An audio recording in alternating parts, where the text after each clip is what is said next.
ఆంధ్రప్రదేశ్ రాష్ట్ర ముఖ్యమంత్రి నారా చంద్రబాబు నాయుడు శుక్రవారం దేశ రాజధాని ఢిల్లీలో ప్రతిష్ఠాత్మకంగా జరుగుతున్న ఇండియా ఏఐ ఇంపాక్ట్ సమ్మిట్ 2026లో పాల్గొననున్నారు.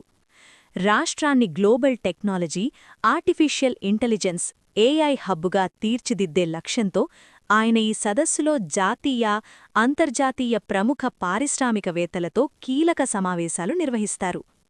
ఉదయం జరిగే ప్లీనరీ సెషన్లో దేశ ఆర్థిక వృద్ధిలో ఏఐ పోషించే పాత్ర అనే అంశంపై సీఎం చంద్రబాబు ప్రసంగించనున్నారు. ఆధునిక సాంకేతికతను పెంపొందించడం, ఏపీలో అంతర్జాతీయ స్థాయి ఏఐ మౌలిక సదుపాయాల కల్పన మరియు యువతకు ఐటీ రంగంలో స్కిల్ డెవలప్మెంట్ అంటే నైపుణ్యాభివృద్ధి అందించే దిశగా ఈ పర్యటనలో పలు కీలక ఒప్పందాలు కుదరనున్నాయి. భవిష్యత్తు టెక్నాలజీని అందిపుచ్చుకొని ఏపీని ఏఐ రంగానికి కేర్ ఆఫ్గా మార్చడమే లక్ష్యంగా ప్రభుత్వ అడుగులు పడుతున్నాయి.